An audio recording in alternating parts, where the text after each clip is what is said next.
કૃષ્ણાશ્રય હોય. આ બધા જ ગ્રંથોનો નિચોડ એ આપણા મન ઉપર કેન્દ્રિત કરે છે કે આપણે આપણા જીવનની અમુક પરિસ્થિતિઓના અંદર આપણી શ્રદ્ધાને ડગમગાવીએ નહીં. એના માટે તો આ બધા ગ્રંથોનું એ વાંચન અધ્યયન આવશ્યક છે. કેમ કે એવી અનેક પરિસ્થિતિઓ જીવનમાં આવતી હોય છે જેનો સામનો માણસ નથી કરી શકતો.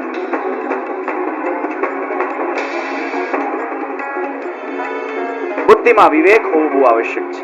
વિવેક એટલે શું કરવું અને શું ન કરવું એની સમજ, એ વિવેક. શું બોલવું શું નહીં બોલવું એની સમજ, એ વિવેક. અને એ જ્ઞાનથી પ્રાપ્ત થાય છે. જ્ઞાન વગર એ વિવેક આવતું નથી. શ્રદ્ધા વગર એ વિવેક આવતું નથી. એકવાર એક રાજાએ એલાન કર્યું કે મારા રાજ્યમાં મારે બહુ બુદ્ધિશાળી મંત્રી મને જોઈએ છે. અને રાજાએ કીધું કે હું મારા રાજ્યનો મંત્રી એને જ બનાવીશ જે મારી પરીક્ષાના અંદર પાસ થશે. ગામમાંથી 5 બુદ્ધિશાળી લોકોને ભેગા કરવામાં આવ્યા. અને આ 5 બુદ્ધિશાળી લોકો ભેગા થઈને રાજાના દરબારમાં જ્યારે હાજર થયા ત્યારે રાજાએ કહ્યું છે કે કાલે હું તમારી પરીક્ષા લઈશ અને મારી પરીક્ષાના અંદર તમે પાસ થશો ને તો જ મારા રાજ્યના તમે મંત્રી પદને શોભાવશો. અને આ પરીક્ષા શું છે તમને ખબર છે? રાજાએ કીધું કે કાલે તમારા સામે એક બહુ મોટો વૈજ્ઞાનિક તાળાને પ્રસ્તુત કરવામાં આવશે. અને આ વૈજ્ઞાનિક તાળું એ અનેક પ્રકારના કેલ્ક્યુલેશન્સ કર્યા પછી જ ખુલશે. Without calculation you cannot open this. ખૂબ વાંચીને અધ્યયન કરીને બધા આવજો. અને કાલે તમારી પરીક્ષાના અંદર જે વ્યક્તિ સૌથી ઓછા સમયમાં આ તાળાને ખોલશે એને મારા રાજ્યનો હું મંત્રી બનાવીશ. હવે આ 5 જણામાંથી જે 4 જણા હતા ને એ મંડ્યા બધા પ્રકારની ચોપડીઓ વાંચવા, કેટલા પ્રકારના તાળા હોય એનું સંશોધન કર્યું, આ તાળાઓને કઈ રીતે ખોલી શકાય એનું સંશોધન કર્યું, મેથ્સ નું સંશોધન કર્યું. એટલા બધા ચોપડી વાંચ વાંચ વાંચ વાંચ કરવા લાગ્યા અને 5 વાગ્યા સુધી સવારે ઉજાગરા કર્યા અને પછી ઊંઘી ગયા. પણ એક માણસ એવો હતો કે જેને કોઈ ઉજાગરો કર્યો નથી. એને વિચાર્યું કલ કા કલ દેખા જાયગા. કાલે પરીક્ષા છે. કારણ કે તાળું કેવું છે આપણને ખબર નથી. એક વસ્તુ યાદ રાખજો કે જ્યારે તમને ખબર હોય કે શું આવવાનું છે તો એનું અધ્યયન થાય ને. એક્ઝામના અંદર પણ પ્રશ્ન એમાંથી જ પૂછાય છે જે તમારો કોર્સ છે. કોર્સના બહારથી પ્રશ્ન ક્યારે પણ પૂછાવાનો નથી. તમારા મનમાં એક વસ્તુ નક્કી છે કે આ કોર્સ છે અને આ કોર્સમાંથી જ બધા પ્રશ્નો પૂછાવાના છે, આના બહારથી નથી આવવાનું. પણ અહીંયા તો ખબર જ નથી કે કેવું તાળું છે તો એનું સંશોધન શાનું? દુનિયાના અંદર પણ પરિસ્થિતિ ખબર જ નથી કેવી આવવાની છે, એનું સંશોધન શાનું?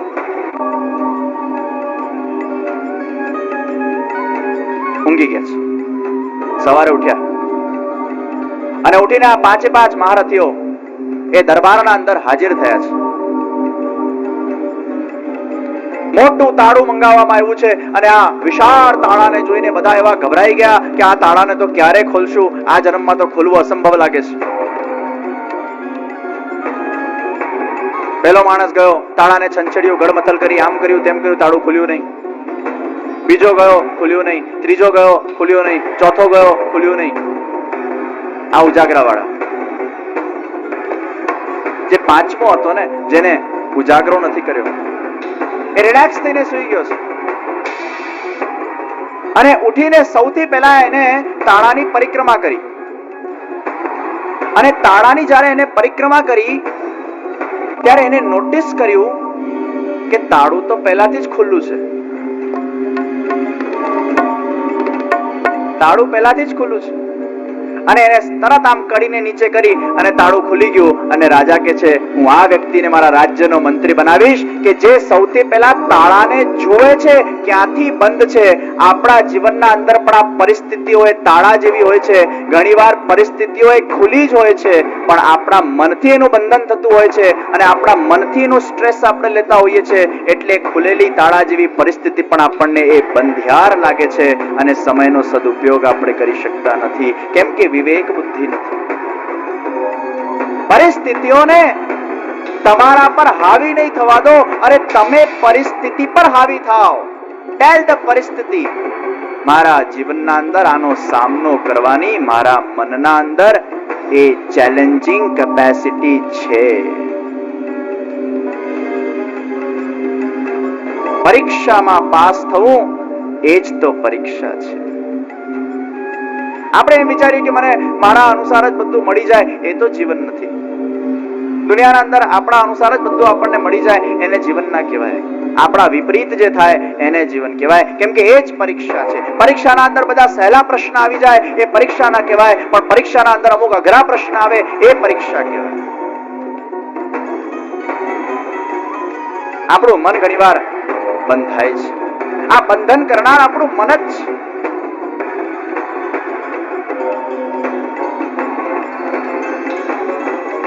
પણ જો આપણા મનમાં પરમાત્મા માટે વિવેક, ધૈર્ય અને આશ્રય હોય ને, એ અનેક પરિસ્થિતિઓને સામનો કરવાની તમારા અંદર સ્વીકાર વૃત્તિ આવે છે. એ સ્વીકાર વૃત્તિ ક્યારે આવશે? જ્યારે ધૈર્ય આવશે. હું સત્ય ઘટના કહું જે મારા જીવનના અંદર બનેલી છે. અને ભગવાને એક મારી પોતાની એક બહુ મોટી પરીક્ષા લીધી. અણધારી, જેની મારા સ્વપ્નમાં પણ મેં કદાચ કલ્પના નહીં કરી હોય, ऐसी परमात्मा ने मेरी खुद की परीक्षा ली. 2.5 વર્ષ પહેલા હું ગિરિરાજની પરિક્રમા કરવા ગયો હતો અને 3 કલાકમાં આખી પરિક્રમા પૂરી કરી. એના પરિણામ રૂપે મારા પગના અંદર કમ્પાર્ટમેન્ટ સિન્ડ્રોમ થઈ ગયું. અને આ કમ્પાર્ટમેન્ટ સિન્ડ્રોમ જ્યારે મારા પગમાં થયું, આખી મારી કોમન પેરોનિયલ નર્વ એ ડેમેજ થઈ ગઈ, જેનાથી પગની પ્લેન્ટર ફ્લેક્શનની મૂવમેન્ટ આવતી હોય. આખા પગમાં ફૂટ ડ્રોપ થઈ ગયું. આખી નર્વ મારી કચડાઈ ગઈ. 4-5 દિવસ તો કઈ ખબર પડી નહીં કે શું થયું. બ્લડ વેસલ પર એટલો બધો પ્રેશર આવેલો કે બ્લડ વેસલ માંથી મસલ્સ ને લોહી પહોંચતું બંધ થઈ ગયું. એટલે અંદર ને અંદર મારો લગભગ 1.5 ફૂટ જેટલો મસલ એ સડી ગયો, ડેડ થઈ ગયો. 3-4 દિવસ તો બરોડા પહોંચીને લાગ્યું કે આ ફાસ્ટ ચાલવાના કારણે આવી કઈક વિપદા આવી છે એટલે ચલાતું નથી. પણ જ્યારે સર્જનને બતાડવામાં આવ્યું, 5મા દિવસે હોસ્પિટલ પહોંચ્યો. પિતૃચરણ માતૃચરણ પણ એ વખતે હતા. અને 5મા દિવસે જ્યારે હું હોસ્પિટલ પહોંચ્યો ત્યારે ડોક્ટર બોલ્યા કે આપ જો 3 કલાક મોડા પડતે તો આપનો પગ એ કાપી દેવામાં આવતો. If I was 3 hours late, આ પગને કાપી દેવામાં આવતો. એ વખતે ગિરિરાજ બાબાએ એક રક્ષા કરી. 35 દિવસ હોસ્પિટલના અંદર ગાળવામાં આવ્યા. 10 દિવસ જો મારે હાલતનું તમને હું વર્ણન કરું, મારા ઘૂંટણથી લઈને નીચેના એન્કલ સુધી આખો પગને ખોલી નાખવામાં આવેલો. 10 દિવસ સુધી સ્ટિચીસ લેવામાં આવ્યા નતા, કારણ કે અંદરથી ઉઝિંગ નીકળતું. 10 days મારો પગ ખુલ્લો હતો અને પગને આમ પણ હલાવવા જેવી સિચ્યુએશન નથી. Complete bed rest. એ 10 દિવસ. અને એના પછી ફરી સ્ટિચીસ લીધા, ફરી કોમ્પ્લિકેશન થયા. જો ઠાકોરજીની પરીક્ષા, ફરી ખોલવામાં આવ્યા, ફરી કોમ્પ્લિકેશન થયા, ફરી લીધા. 4 વાર સ્ટિચીસની ખોલ બંધ થઈ. લગભગ એ વખતે 5 વાર તો એનેસ્થેસિયા મને આપ્યું હશે ડ્રેસિંગ વખતે.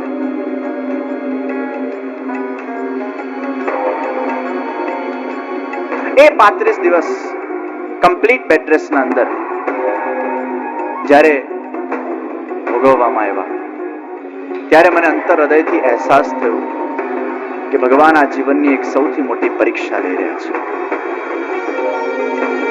જો કદાચ મારા બુદ્ધિમાં વિવેક ન હોતે તો હું એમ વિચાર કરતે કે હું ગિરિરાજની પરિક્રમા કરવા ગયો ને એટલે ભગવાને મને આ દુઃખ આપ્યું, ભગવાન મારા સાથે અન્યાય કરે છે.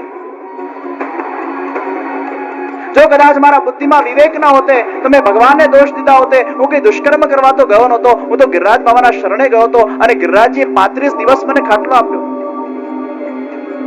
એ વખતે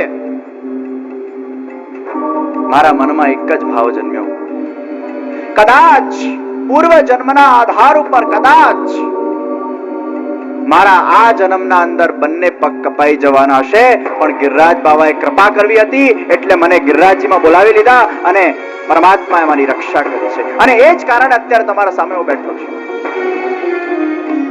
એ ભાવ મનમાં જન્મ્યો કે આનાથી પણ અતિશય મોટી વિપદા મારા જીવનમાં આવવાની હોતે, પણ ગિરિરાજજીએ વિચાર કર્યું કે આ વ્રજરાજ કશે બીજે કશે જશે અને એનું બહુ મોટું ખરાબ કોઈ અહિત થવાની સંભાવનાઓ છે. તો ગિરિરાજજીએ મને પ્રેરણા કરી, ચલ તું મારા વ્રજમાં આવ, તું મારી પરિક્રમા કર અને તારું જે પણ દુઃખ છે ને એ એકદમ તલવારનો ઘા એ સોયના ઘાથી હું ટાળું છું. 35 દિવસનું દુઃખ મળ્યું, પણ એ 35 દિવસે મારા 80 વર્ષ તો સુધારી દીધા ને. એ 35 દિવસે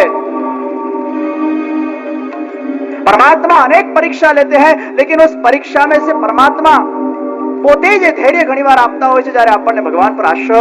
એ 35 દિવસમાં આજે જ્યારે આચાર્ય પીઠ પર બેસીને પૂજ્ય પિતૃચરણોના સાનિધ્યમાં જ્યારે એક દિલની વાત તમારા સાથે હું શેર કરું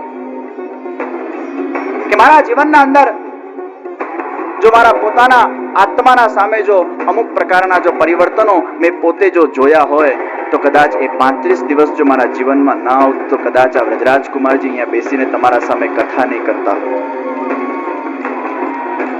કથા કરવાની પ્રેરણા જ હોસ્પિટલમાં થઈ છે. એ વખતે આ શ્રીનાથજીના ચરિત્રનું વાંચન થયું, ચિંતન થયું. એ વખતે જ મારી આસ્થા હજી પ્રભુમાં વધી ગઈ. એ વખતે હું મેડિટેશન કરતો, મને હજી યાદ અમારા નાગદમન શ્રીનાથજી જે બરોડામાં પિતામહચરણના મસ્તકે બિરાજે છે, હું પિતૃચરણ પિતામહચરણ અમે બધા શ્રીનાથજીની ખૂબ ત્યાં જ્યારે જઈએ ત્યારે સેવા કરીએ. નાનપણથી પિતૃચરણો માતૃચરણોના એ સંસ્કાર હતા કે શ્રીનાથજીના ચનસ્પર્શ વગર ભોજન નહીં કરવું. એ વખતે હું એવો ભાવ કરતો કે શ્રીનાથજીના બંને ચરણારવિંદ મારા મસ્તક પર છે અને મારા એ ચિંતનના અંદર, એ મેડિટેશનના અંદર મને શ્રીનાથજીના ચરણારવિંદ ખરેખર સ્પષ્ટ રીતે અનુભવ થતા. હું એવો ભાવ કરતો કે આ બંને ચરણારવિંદમાંથી સારા વાઇબ્રેશન્સ મને મળી રહ્યા છે અને એ વાઇબ્રેશન્સ મારા અંદરના બધા જ રોગોને બહાર કાઢી રહ્યા છે, બધા ડિઝીઝને બહાર કાઢે છે, મારી નર્વ્સને પાછી જાગૃત કરે છે. ડોક્ટર પાસે જ્યારે પહેલી વાર ઓપરેશન થયું ને એ વખતે ડોક્ટર બોલેલા કે તમારા પગને હજી સારા થતા 1 થી 1.5 થી 2 વર્ષ થઈ જશે, કારણ કે નર્વ્સ એટલી બધી કચડાઈ ગઈ છે અને એનો કોઈ ભરોસો નથી. કદાચ આ જીવન પણ પગ લટકેલો રહે, એની કોઈ ગેરંટી નથી. તમારે ઘણા બધા દિવસો સુધી હજી તો વોકર પર ચાલવું પડશે. પરંતુ શ્રીનાથજી બાબાનો ચમત્કાર જુઓ, એમની કૃપા તો જુઓ. 2 મહિનાના અંદર જ, 2 મહિનાના ઓછા ગાળામાં ભગવત કૃપાથી મારા બંને પગ પર હું ચાલતો થઈ ગયો.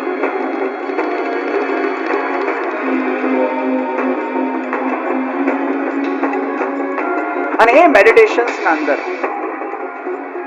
મને એવો અહેસાસ થવા લાગ્યો કે જગતગુરુ શ્રી વલ્લભાચાર્યજી મહાપ્રભુજીના કુળના અંદર જો અમારા જેવા જીવને જો જન્મ મળ્યો હોય તો એ કેવા કઈ કયા જન્મના સારા કઈ પુણ્ય હશે, કર્મો હશે, પ્રભુની ઈચ્છા હશે કે આવા પવિત્ર કુળના અંદર અમારા જેવા જીવને એક જન્મ પ્રદાન થયું શ્રી મહાપ્રભુજીના વંશના અંદર. એ વખતે મને અહેસાસ થયું કે મહાપ્રભુજીના વંશના અંદર જો મારા જેવાને જન્મ મળ્યું હોય આ મારું સૌભાગ્ય છે. અને મારા જીવનના એ વખતે મારી ઉંમર 21 વર્ષની હતી. આજે મારી ઉંમર 24મું રનિંગ છે. એ 21 વર્ષની વયે મારા મનમાં આ ભાવ આવ્યો કે મારા જીવનના જે 50 કે 60 વર્ષો હવે બાકી હોય મારે સમાજ માટે કે ધર્મ માટે સમર્પિત કરવા છે. ત્યારે મેં વિચાર કર્યો, આ પગ છે ને એ ભગવાનની ગિફ્ટ છે. આ પગ એ ભગવાને મને ગિફ્ટ રીતે આપ્યો છે, અને આ પગ દ્વારા વિશ્વભરમાં જ્યાં પણ યાત્રા થાય એ કેવલ ધર્મ માટે, પુષ્ટિ માર્ગ માટે, સમાજ માટે નિસ્વાર્થ ભાવે સમર્પિત થઈને યાત્રા થાય. એમાં કોઈ મારી અંગત સ્વાર્થ ભાવના મારે જોઈતી નથી. वो केवल मैं समाज को समर्पित कर दूं, ये पैर जो भगवान ने मुझे दिया है वो एक गिफ्ट है. આ ગિફ્ટ છે એટલે જ અહીંયા બેઠો છું. આ ગિફ્ટ છે એટલે બધે પરિભ્રમણ કરી શકું છું. ત્યાર પછી મારી ફેબ્રુઆરીમાં 2008 વ્રજયાત્રા હતી. ઠાકોરજીની કૃપાથી હું વ્રજયાત્રામાં પણ સંમેલિત થઈ શક્યો. અને પછી જુઓ ઠાકોરજી કેટલી પરીક્ષાઓ લે છે. 2007 ડિસેમ્બરમાં હું હોસ્પિટલ એડમિટ થયો. 22મી જાન્યુઆરી 2008 હું હોસ્પિટલમાંથી રિલીઝ થયો. ફેબ્રુઆરી 9 થી ને 19 ફેબ્રુઆરી સુધી હું વ્રજયાત્રામાં આખી ગયો, ભલે પેલું પગમાં પહેરીને. અને જૂનના અંદર હું ટોરેન્ટો જ્યારે ગયો ત્યારે ભગવાને બીજી પરીક્ષા લીધી. એ ટોરેન્ટોમાં એ જ ડાબો પગ ફરી ટ્વિસ્ટ થઈ ગયો અને ફરી 10 દિવસનો ખાટલો ટોરેન્ટોમાં આવ્યો. જો તો ઠાકોરજી કેવી પરીક્ષા લે છે. પણ એ 35 દિવસમાં બહુ સારા સંકલ્પો લેવાયા. એ 35 દિવસે મારા આવનાર